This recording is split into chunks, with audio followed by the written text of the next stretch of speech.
कुख्यात सटोरिये जयेश आहूजा के शास्त्री नगर में रोड पर स्थित 3 मंजिला मकान पर नगर निगम की जेसीबी चली।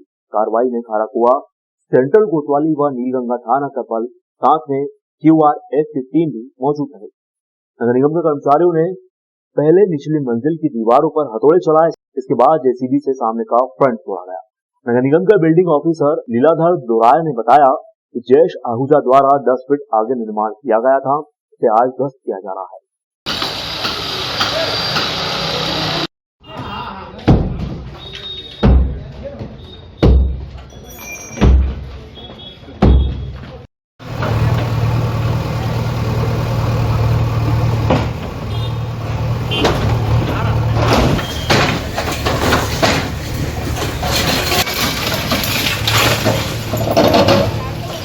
दिनों पहले हमने जयेश आहूजा नामक व्यक्ति के घर पे सट्टे की रेड दी थी।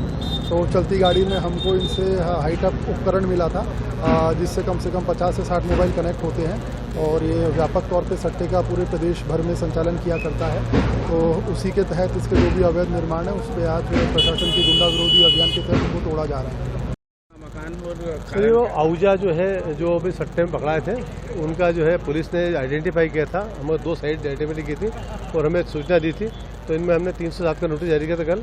कोई जवाब प्राप्त नहीं हुआ क्योंकि इसमें जो है 10 फीट आगे बढ़ाया हुआ है, वो 10 फीट आगे बढ़ा हुआ हटाना है।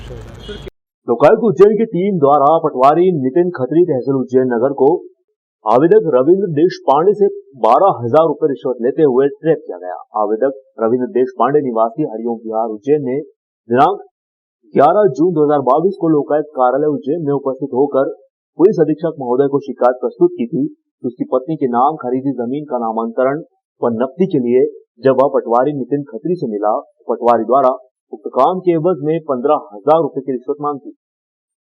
शिकायत पर प्रारंभिक कार्रवाई पर आज दिनांक को ट्रैप आयोजित किया गया। पटवारी नितिन खत्री को उसके महाकाल वाणिज्य केंद्र स्थित निजी कार्यालय में आवेदक रविंद्र देशपांडे से 12,000 रुपए रिश्वत लेते हुए लोकायुक्त उज्जैन के निरीक्षक राजेंद्र वर्मा, डीएसपी सुनील लालान व टीम द्वारा रंगे हाथों पकड़ लिया गया।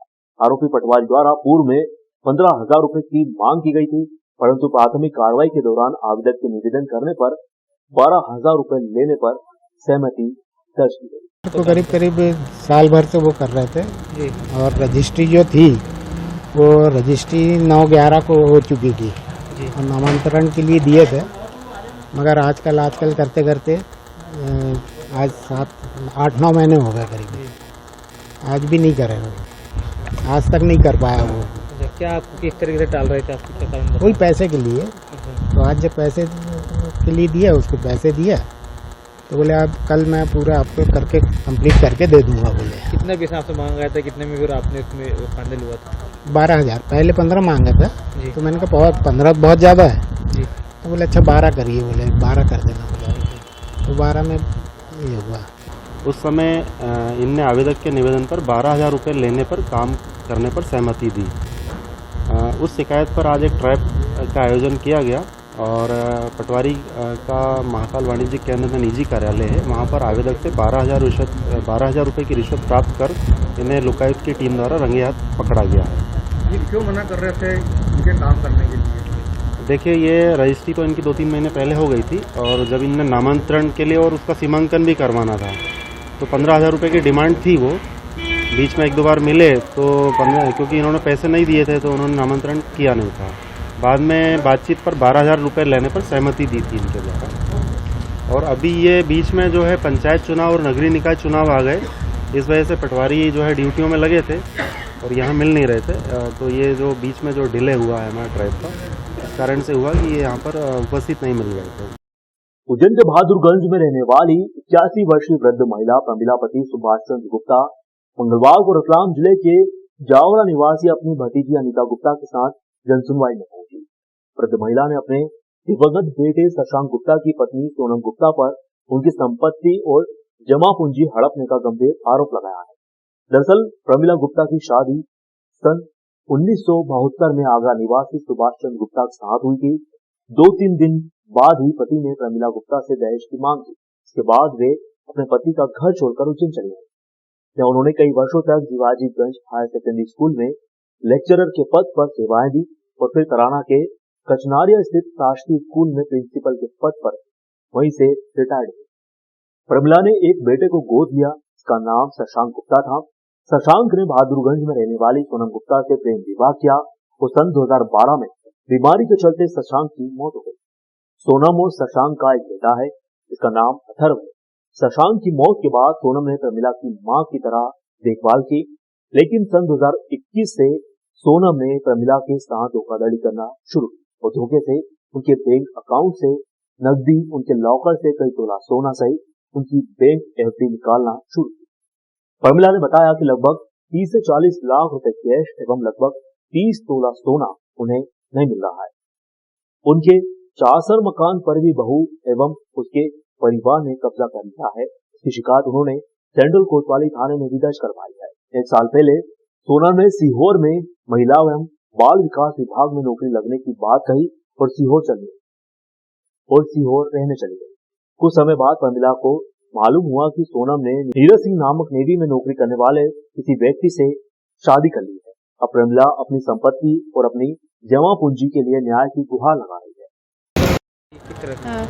आज इनकी बहू के बाद वो एक तरह से बेटी हो गई थी, बेटी जैसे इनको रखती थी और उन्होंने इनके साथ फ्रॉड किया। हम लोग जो इनके ब्लड रिलेशन में हैं निश्चित थे क्योंकि वो बहुत अच्छा उनका ध्यान रखती थी, लेकिन पिछले 2 सालों से कुछ बुआ कंप्लेन कर रही थी और उसके अलावा इनकी झूठी खबर कि इनको कैंसर हो गया है और इनके साथ में कुछ दवाइयाँ इनको देती थी जो कि पता नहीं हमें क्या था, लेकिन ये उस दवाइयों के कारण थोड़ा सा नींद में रहती थी।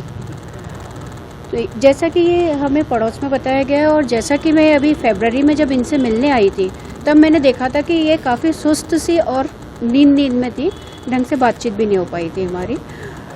फिर उसके बाद अभी जून में मेरे पास फ़ोन आता है, हम 3 भाई बहन हैं, उनके पास फ़ोन आता है कि तुम आ जाओ यहाँ पर और है ना मेरी मदद करो, मेरे साथ में काफ़ी धोखाधड़ी हो गई है।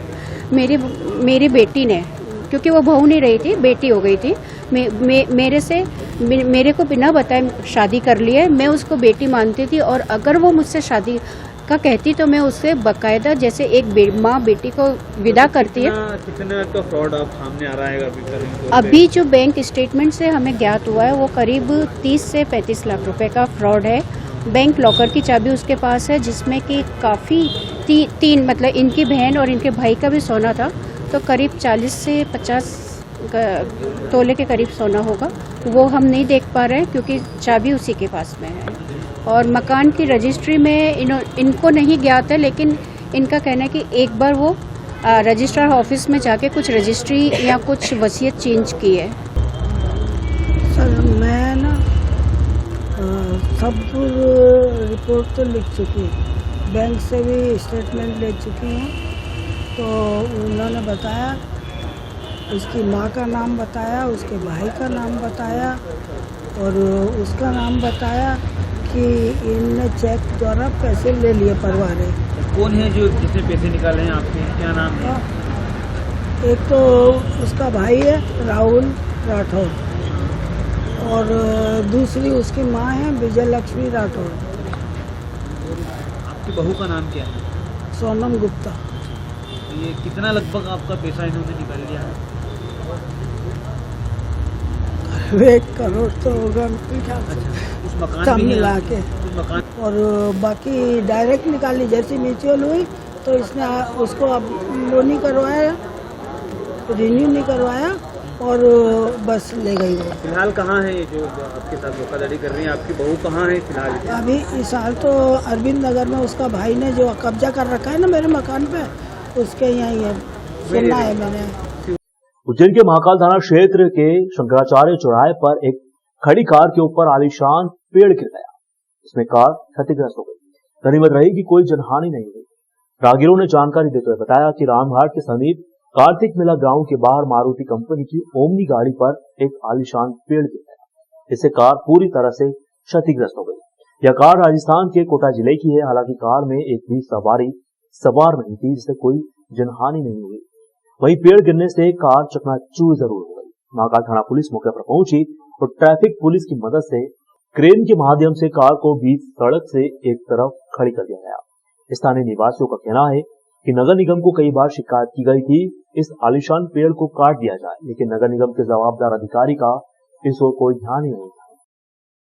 जरखाने से हुई मौत। नानाखेड़ा स्वाति विहार राजेश मालवी पिता रमेश चंद की मौत जरखाने से हो गई। उम्र 58 साल, फर्नीचर का काम करते थे। करीब 5 बजे के लगभग जरखाने के बाद देशमुख हॉस्पिटल में उन्हें भर्ती किया गया था। रात में उनकी मौत हो गई। राकेश ने इसके बारे में जानकारी दी। 5:30-6 बजे के करीब इनने कुछ पदार्थ पी लिया है और फिर देशमुख हॉस्पिटल लाए। तो देशमुख हॉस्पिटल में करीब 1-1.5 घंटे बाद उनकी डेथ की घोषणा कर दी डॉक्टर ने।